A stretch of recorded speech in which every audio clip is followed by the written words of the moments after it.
garotinha de 17 anos. Oi, Caio, tudo bem? Tudo bom, minha filha? Aqui é a garota de 17 anos que namora 10 meses sem beijar. É aquela... Ela mandou uma mensagem. Foi uma história que ela escreveu aqui, acho que foi no início da semana passada. Não foi, Gabriel? E ela faz parte de um grupo, tomou esse compromisso de só beijar no altar, alguma coisa que chega por aí, né? É aquela história de decidir esperar. Eu decidi esperar. Aí vai batendo aquele abrasamento, né? É isso. Conforme eu mostrei aqui na semana passada, aquele cara fica assim, ó, andando de lado. Lembra daquele amigo que eu mostrei aqui, que ficou igual um siri, de tão abrasado? O cara fica tão abrasado que parece que está endemoniado. É o pessoal que decidiu esperar. O pessoal que espera daquele jeito. A imagem subiu daí? Não tem, não sei se tem. Tá procurando lá a imagem. O cara vem assim, ó. É abrasamento puro. Caio. Mas fala a história dela. Mas ela fala aqui, a garota de 17 anos que namora 10 meses sem beijar. E adivinha, Caio? Adivinha o quê? Nos beijamos. É claro, né?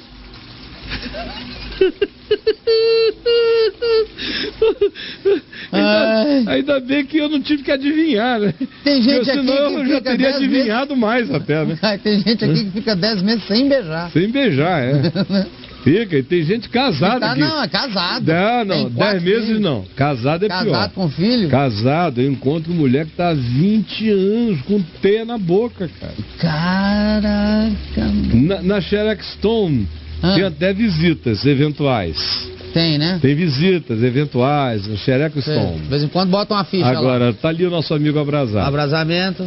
Não pode ver isso que fica doido. Olha só. 10 meses sem beijar. Viu essa gelatina, ele fica assim. Resolvi esperar. E fica assim, pagando essa agonia. Isso. Olha que lindo. É o cara que tá vendo. Olha aí, marca o terreno, não passo daqui. Isso. Não toco isto. Porque aí já é pecado. Não toco.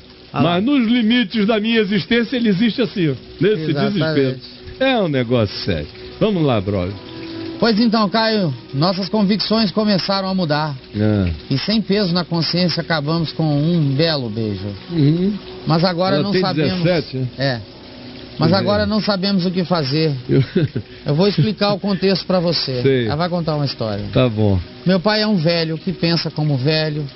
E ele só deixou nós namorarmos porque dissemos que iríamos fazer corte. Não, ele não pensa como velho. Ou um relacionamento em santidade. Ele não pensa como velho. Pensa não, né? Não faça isso com os velhos. Eu sou velho. Tá subestimando o velho? Eu sou velho. Os caras mais legais da minha vida foram velhos sempre.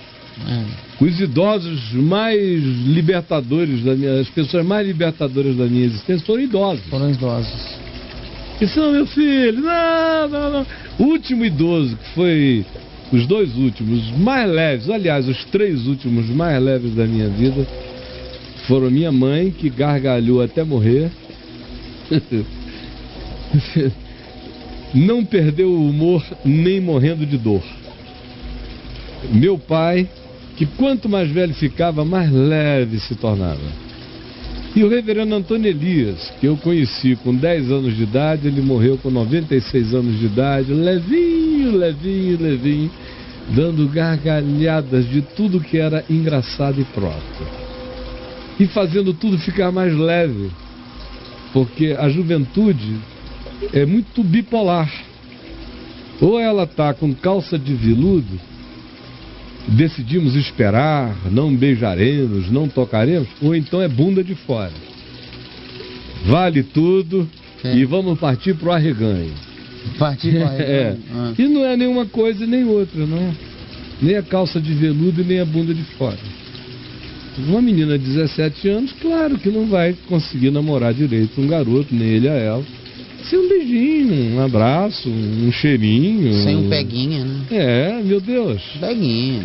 Agora, não exagerem, não vão de um limite ao outro, porque ficam meses se reprimindo, aí na hora que libera, fica igual aquele tsunami, arrebentando tudo, arrombando literalmente vai derrubando tudo que vem pela frente. Aí não precisa represar. O negócio é deixar vazar na proporção. Cara. Se não, olha, represa, e represou, ninguém aguenta as consequências. Vai arrombar tudo. Vai arrastar carro. Tudo, casa, nada resiste a essa repressão. Chega uma hora que ela nos vence sempre. Quem a vence é porque psicossomatiza aquilo e perde para a repressão em outro tópico. Reprimiu uma coisa, topicamente consegue reprimir aquilo, mas aquela repressão introjetada vai se manifestar num outro aspecto da vida, numa somatização, numa doença de um lugar, ou num desequilíbrio emocional e afetivo, ou num descontrole de caráter. Vai numa resvalar. outra, vai sempre. Não dá. É como física, meu amigo.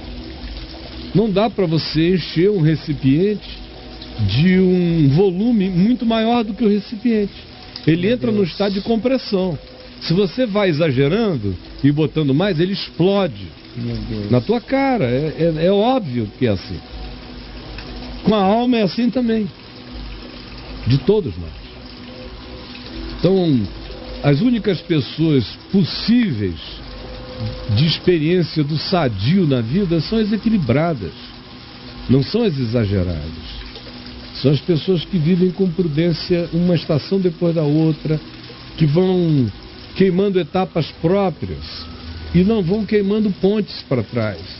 São pessoas que sabem ir e vir, como o Evangelho ensina, entrar e sair e achar pastagem. Tem que ter essa paz para ir vivendo cada coisa de acordo com a demanda e o significado e a propriedade daquela hora. Assim se constrói felicidade. Felicidade é uma construção. É o que Jesus ensina em Mateus 5. É uma construção. É uma bem-aventurança que decorre de escolhas. Você decide ser ensinável, humilde de espírito. Você decide se tornar uma pessoa sensível, solidária, um daqueles que choram com a dor, com a calamidade humana. Você decide viver em mansidão, em autocontrole, em domínio próprio. Você decide fazer pontes na direção do próximo. Vai ser feliz por construir essas pontes, vai ser chamado de filho de Deus. Você decide ser uma pessoa que gosta do que é bom e do que é justo, que tem fome e sede de equidade, de verdade, de justiça, de bem-estar coletivizado. Você decidiu que no ambiente da sua vida não haverá o privilégio para a iniquidade, sim para a justiça e para a equidade. Você vai ser feliz se viver assim, sem amargura no coração. Felicidade é uma construção. E que cada um de nós tem que aprender a fazer. Os elementos dessa construção nos foram designados por Jesus.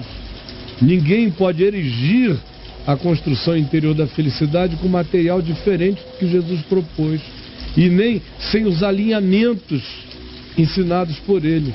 Mas é a obrigação e é a responsabilidade e é dever de cada um de nós construir a sua felicidade fazendo as escolhas dos felizes, dos macários, dos bem-aventurados.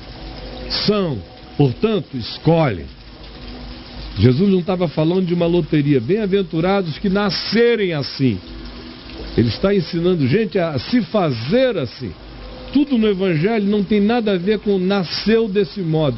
Tudo no Evangelho é se fez dessa forma, desse modo, por consciência, por decisão, por escolha.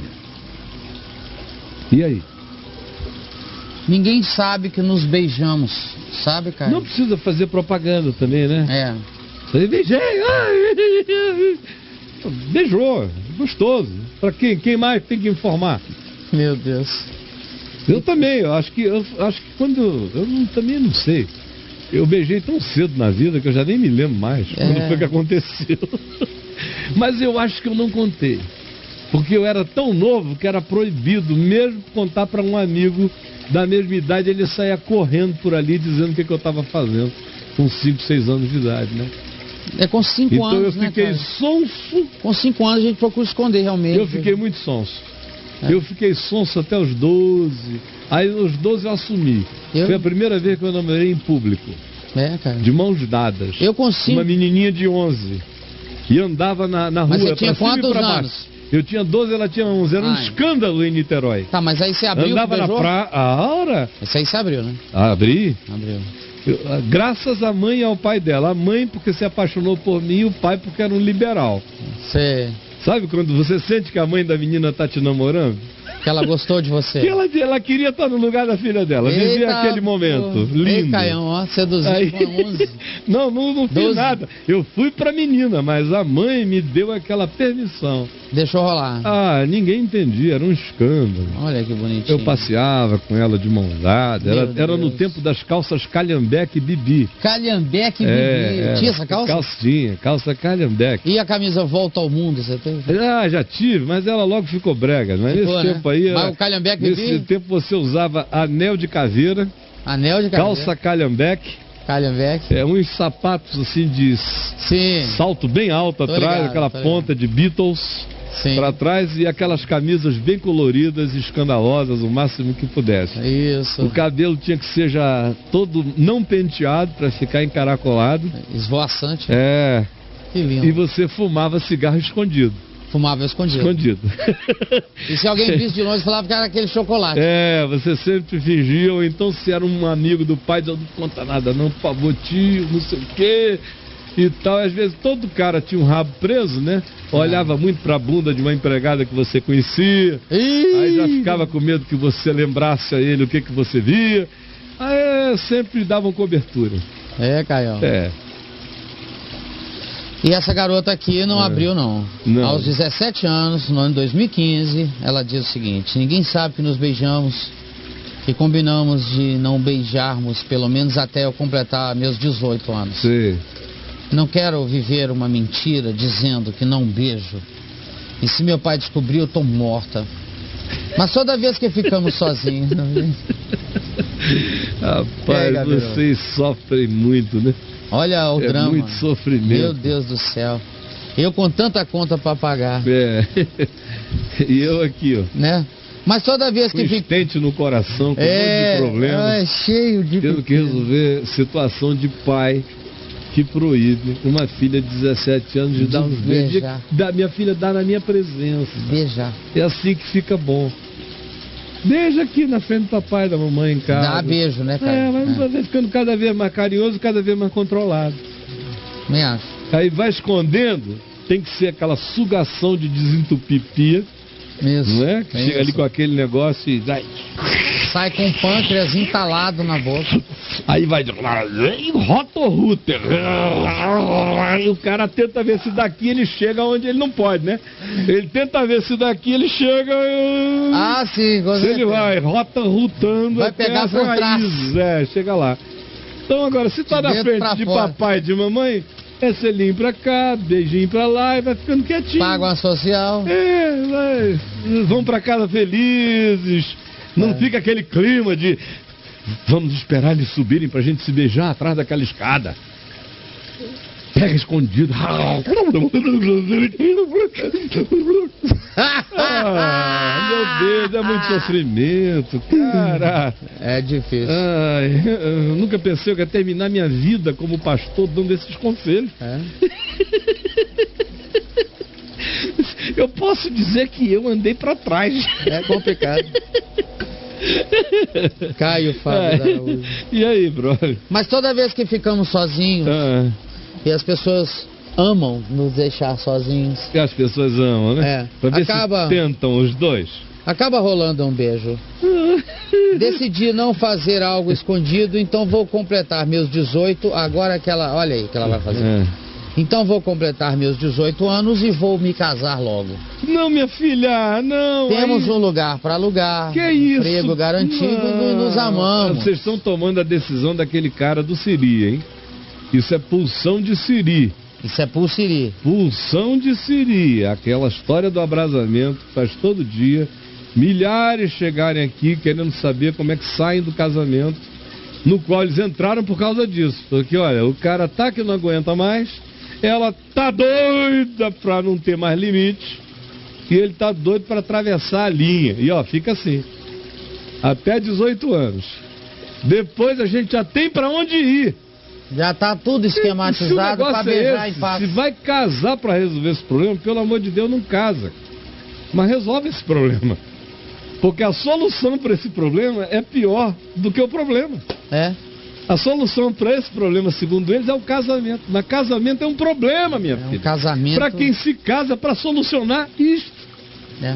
Ela quer casar para beijar. Tem que ser por outras razões e não porque o cara não aguenta mais não transar.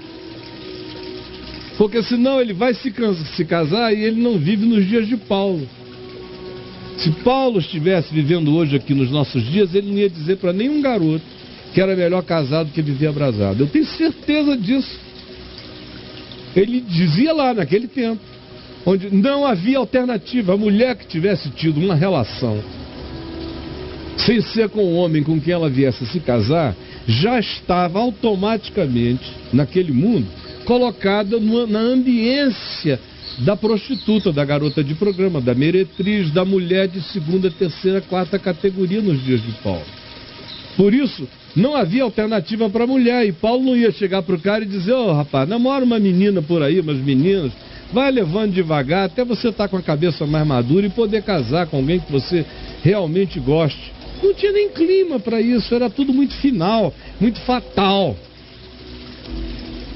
Fosse dentro da comunidade judaica ou fosse no ambiente greco-romano. Na comunidade judaica, por causa das hiperrestritividades em relação à sexualidade e às fisicalidades.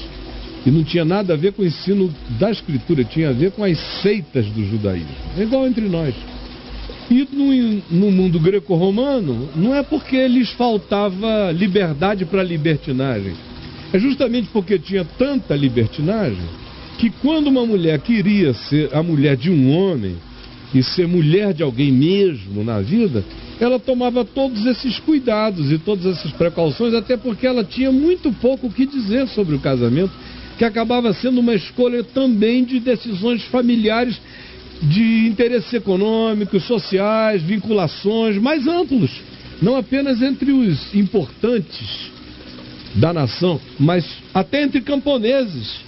As pessoas se casavam para melhorar a economia, para juntar propriedades, para melhorarem o fluxo do comércio, da sobrevivência daquele grupo humano. Frequentemente acontecia assim. Paulo estava falando no ambiente dessas limitações totais. Por isso também ele falou, deu instruções sobre como é que um cara que é senhor de escravo deve tratar o seu escravo. É patético, né? Porque para Paulo sabia que em Cristo ninguém tem que ter escravo. Ele diz isso escrevendo aos Colossenses, é isso que o Evangelho diz. Ele diz na carta dele a Filemon, não tinha que ter escravo. Mas enquanto o pessoal não alcançava isso, ele lidou com a realidade que ele tinha. Então diz, olha, já que não dá para não ter escravo para vocês agora, pelo menos aprenda a ser humano com o seu escravo. Tratá-lo como seu irmão, com todo respeito e dignidade. No ambiente da sua economia particular, trate assim. E assim muitas coisas nas cartas de Paulo. Essa do é melhor casado do que viver abrasado é uma dessas. O contexto era esse. Se ele estivesse vivendo hoje, era totalmente diferente. Nos dias de Paulo, ninguém podia nem sonhar com esse negócio que a gente chama de namoro. Isso aí já era fornicação nos dias romanos e greco-romanos. Isso foi uma construção de 100 anos para cá. Essa permissão para você ir na porta da casa de alguém e ficar quase comendo a pessoa em pé, sem meter, né?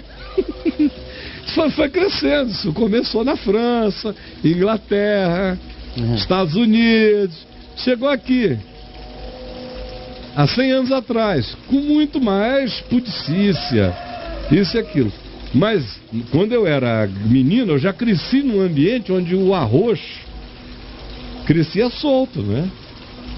Eu tô com 60 anos, então As pessoas estão arrochando as outras em paredão, em porta e tal. No Brasil, em poste, em árvore, em praça, há quase 100 anos, pelo menos, porque meu pai me dizia que já arrochavam antes. Seu pai arrochou? Arrochou também, claro. Quem é que não arrochou? Então é uma coisa nova. É o arrocha, né? O arrocha é novo. O arrocha é de agora. É, de agora. Antigamente não existia rocha. Não. O cara chegava perto e já carcou. Não era na rocha, era na terra mesmo. Não, era lá, era na bainha que a espada entrava. Meu Deus do céu. Não era negócio de espada de Excalibur, enfiar na rocha, não. Não, né? Não. Já lá, cortava a carne. Pois bem, vamos voltar aqui ao assunto. Manda. Não havia isso, isso é uma construção recente. É, né? Na sociedade humana. Você vê que, por exemplo, na Índia, tem alguns lugares onde tem, outros lugares é impensável. Mais da metade do mundo ainda não permite o arrocho nas suas culturas e civilizações fechadas. Pai e mãe ainda decidem quem fica com quem. Essas coisas ainda acontecem muito camufladas. No ocidente da Terra é que a gente criou uma concessão para arrochar, sem casar. Fazer test drive. Para quase meter, sem chegar lá. Isso. Tudo isso que a gente chama de namoro. Chamava. Agora, quando mudou, essa linguagem mudou toda, né? Uma menina hoje em dia, quando ela diz que não seja de igreja, quando ela diz que está namorando, é porque ela já está casada com um cara, está morando com ele. É, já está. Ela já assumiu ele como ela já está mais do que arrochada. Tá, não, ela já está roxa. Marido e mulher estão namorando. Quando eles resolvem fazer um compromisso mais sério, quem sabe até irem morar juntos, aí eles dizem que estão noivos. Isso. Não é verdade? É.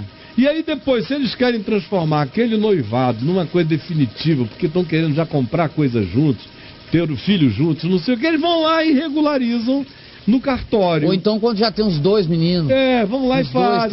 O pai já começa a dizer, depois esse menino vai ter problema. Poxa vida, já está com. Seu filho está com 18 anos, você não vai na hora de casar? Não vai, ainda está usando, não sabe nem por que usa teu nome. Essa coisa toda, eu não entendo nada. Pois bem, mas mudou tudo de 15 anos para cá, foi mudando. O que está com status de namoro hoje é a ficada contínua. Não é? Porque também tem aquela ficada one night stand. One night stand. One night stand. É aquela de uma noite só a gente dá. Isso. E depois tchan, e vai embora. E tem a ficada contínua. Tô ficando. Quando a ficada vira gerúndio, é o antigo namoro. Não é? A ficada se gerundiou. Só estou falando no mundo. No mundo. Mas porque dentro do gueto igreja, isso, ainda funciona o que estava estabelecido há um século e tanto atrás. Que é o tal da corte. Né? Da corte, aí vai essa história inteira. Ela tá falando, ela fala da corte. Ela está vivendo no início do século XX. Tá, Caio? Tá. Ela está passando assim, Revolução Industrial, aí não, isso é um pouquinho antes. Mas a igreja ainda está. Ela está no Henry Ford ainda? Olha, eles não chegaram no Ford, porque o Ford é um cara que comparece. Sei. Né? Porque ele Ford, né? Ele é Ford. Eu sei como é. Então não chegou ainda no Henry Ford, não. Meu Deus. Ainda estão ali no... Caio, Cadillac ou eu no Cadillac? Isso, né? Caio. Ela tá pré-Tesla. Pré-Tesla. Não sabe se Cadillac ou não na vida. Ela é da igreja pré-tesliana. Pré-tesliana. É a igreja do Thomas Edison. Nossa! É energia assim, ó. Aquele tipo direta, que quase você vê o pau de energia saindo do fio, de tão duro. Sim. Mas vamos, Braulio, isso é perda de tempo. Mas a minha madrasta vive reclamando e me chamando de criança, só porque eu tenho um estilo alternativo. Então, tem um negócio complicado aí, que é a madrasta, né? Tem uma madrasta. Porque o pai, se a madrasta implica, o pai fica pior ainda no trato. A madrasta... Se tivesse uma mãe era mais fácil. Que a mãe tende a chegar e acalmar o cara, né? É isso, meu marido. A mãe que segura, calma, né? Calma, rapaz, não deixa a menina. Lembra da gente. A mãe abaixa a densidade. Aí o cara diz, é por isso que eu não quero deixar, porque eu lembro da gente. Eu tô ligado.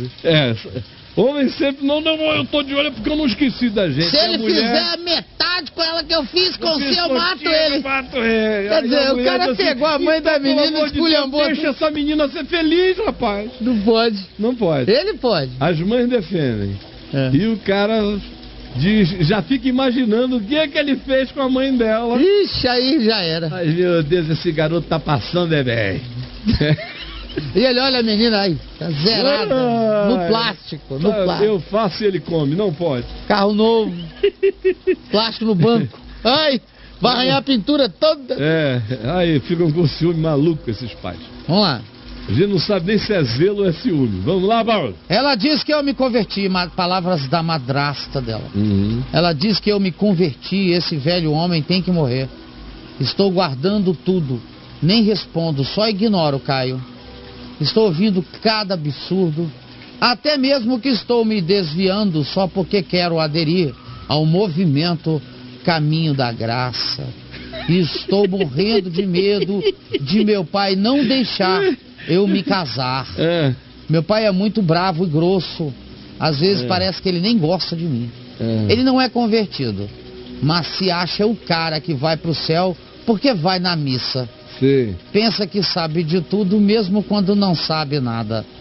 Fica olhando todo mundo de cara feia e despreza as pessoas por causa dos erros delas. Caio, se quando eu fizer 18 anos e meu pai não me der a bênção para casar, eu não posso casar? Estarei desonrando meu pai, Caio? Querida, eu já te disse, você pode casar. Com 18 anos você pode ir lá, eles for maior, vocês podem casar. Eu só não acho que vocês devam casar por causa disso, tá bom? Entre lá no meu site, caiofabio.net, escreva a palavra namoro, casamento, abrasamento.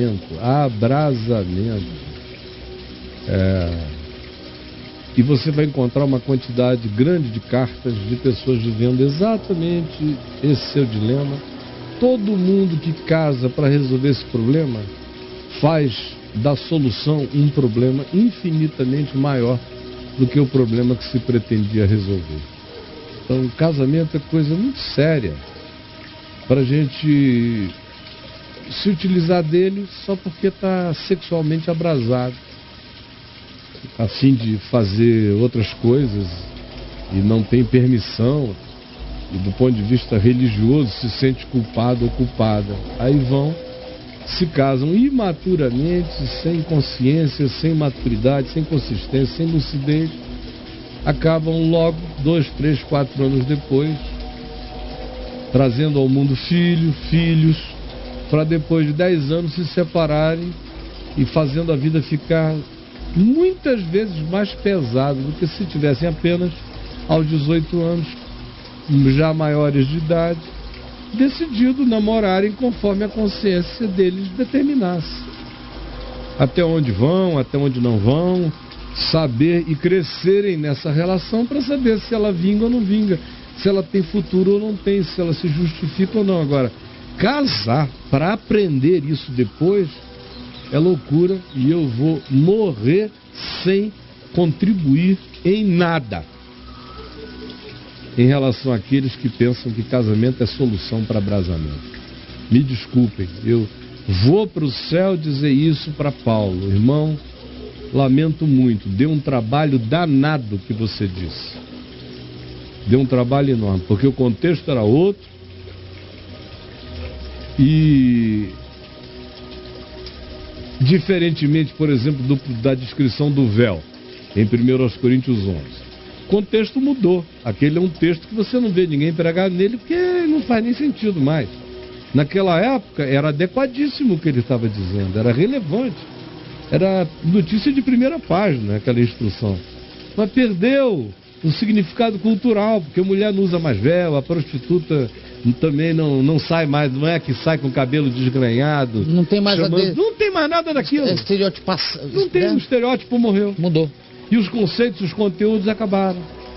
Então, você tem que entender muito o espírito do Novo Testamento para pregar naquele texto, fazer o aplicativo dele ganhar contemporaneidade.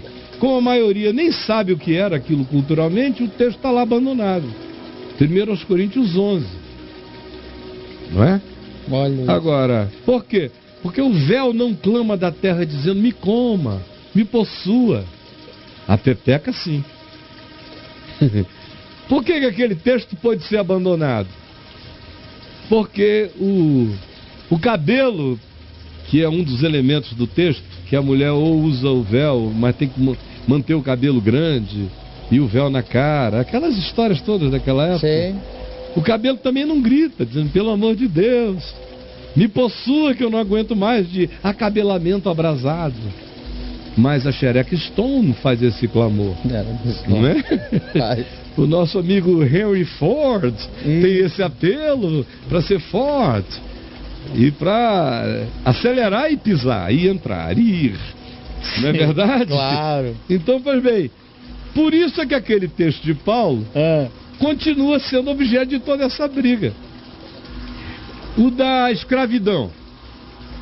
Quanto tempo os textos de Paulo sobre a humanização da escravidão, depois das lutas contra a escravidão, ainda foram usados pelos preconceituosos e racistas e economicamente utilitaristas da máquina humana escrava para quererem justificar terem escravos e possuírem escravos. Eles iam para os textos de Paulo. Paulo ia ficar morto de vergonha, porque ele cria a vida inteira que entre homens não havia nem escravo nem liberto. Em Cristo Jesus está tudo morto. Aquilo era uma contingência da hora. Como dizer naquele contexto, ele deixa claro os conselhos que ele dá ali sobre sexo. 1 Coríntios 7, leia como ele começa. Considerando a presente hora de perseguição, de tribulação, de sofrimento, onde havia perseguições. Ele está escrevendo no império de Calígula, de Nero. Mas quando ele fala considerando a presente hora, ele já contextualizou ali. Ele já botou um claustro contextualizante para interpretação no ambiente. É considerando isto, esse estado, essa hora, eu aconselho a quem não está casado, a que não se case. Você imagina se ele ia dar um conselho desse? Se ele escreve depois aos Tessalonicenses, dizendo que um dos sinais de apostasia da fé eram os que proibiam o casamento em circunstâncias normais. A seita que proíbe o casamento, aquela seitazinha. Agora, naquele contexto, escrevendo aos Coríntios, ele diz, olha, se alguém não casou, não case, está ruim demais para casar. Você pode ter que sair correndo e a tua mulher vai ter que ser deixada. Não está bom para ter filhos, está perigoso. Ele descreve, é um momento de política apocalíptica que eles estão vivendo, de medo, de insegurança. E aí ele descreve isso. E aí chega o cara que está doidão. E agora, Paulo, não aguento mais. Estou indo para o puteiro de Éfeso, ou de Corinto, todos esses lugares.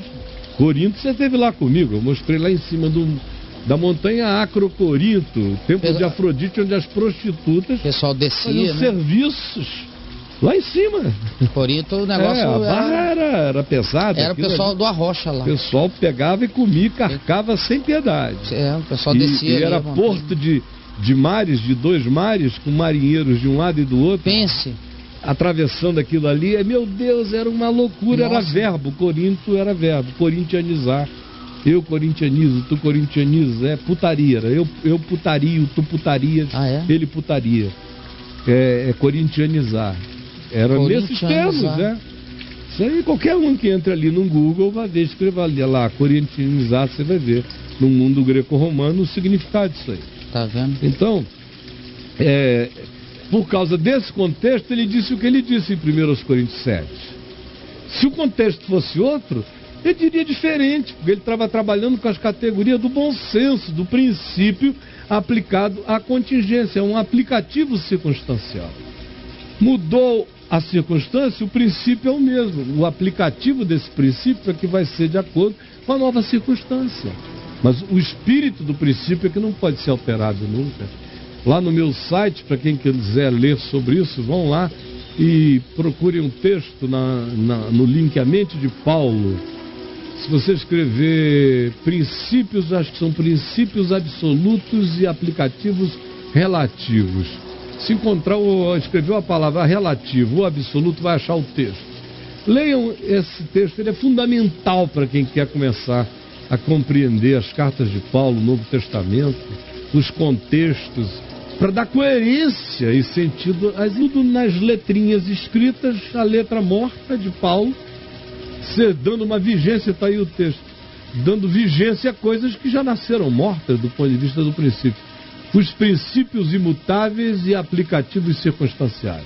Esse é o texto no caiofabio.net. Eu respondi essa carta em 2003, ela vai estar vigente para sempre, enquanto o mundo for como o mundo é. E aí? Aí tem uma amiga que escreve, para calçar essa história aqui, ela fala, ó, Caio, fala pra essa moça aí que eu tenho 3 amigas que casaram para resolver esses tipos de problema, sabe? Por causa da igreja. Casamento não durou 2 anos e elas se casaram com 18 e 19 anos. Estão todas separadas. Sem falar que, em geral, parece quase estatístico, mas no 4º ano, muitas dessas meninas se apaixonam por outra pessoa. Ixi. E aí o bicho pega feio. Aí sai derretida. Eles vão, para resolver o problema do mosquito, eles vão comendo camelo, sanduíche de camelo, quarteirão de camelo, vão fazendo McDonald's de camelão, o mosquitinho. Elas comem o Mecamelo. Mecamelo. Mecamelo. E vão mudando os bichos, ficando cada vez maiores. Daqui a pouco já é do Burger King o sanduíche. Isso. E vai ficando imenso. E era para resolver um problema. Acabou que desmontaram a vida inteira, arranjaram um filho com um cara que não vem a ser o cara da vida. Azedo. Para casar de novo, agora o mundo já ficou infinitamente menor, porque você é uma mulher com 2 filhos, já começa a ficar mais difícil encontrar um cara legal. Dá uma reduzida. Carregando esse reboque contigo. Dá uma reduzida. Vai ficando complicado. Então, rapaz, a religião entra, só ferra com a vida das pessoas, tira todo o elemento prático. As pessoas param de pensar. Aí, por causa de algo que está escrito ali, que elas nem entendem, elas tomam decisões que aferralham a vida delas para sempre.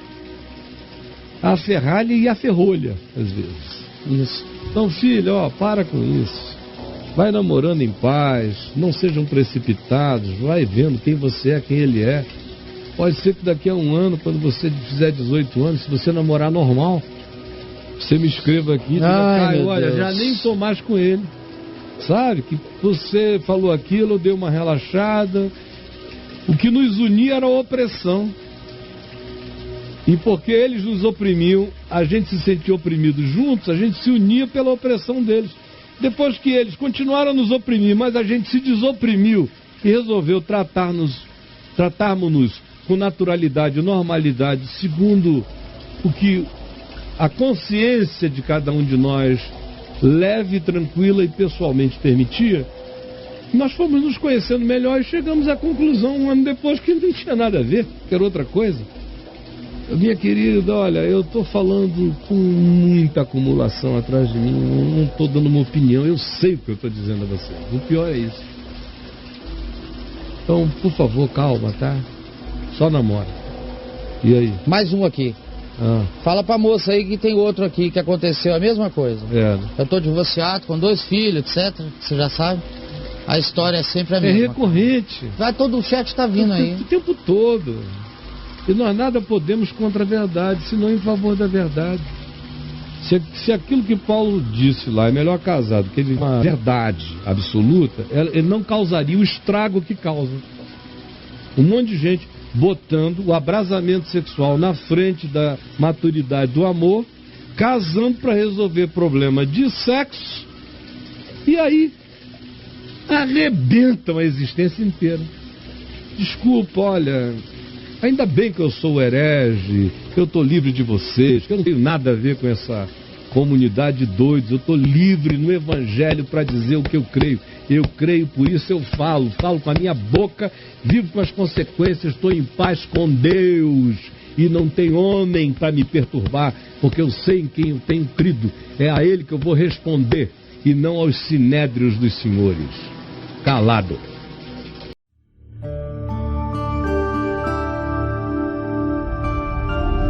VNV TV, o canal é você.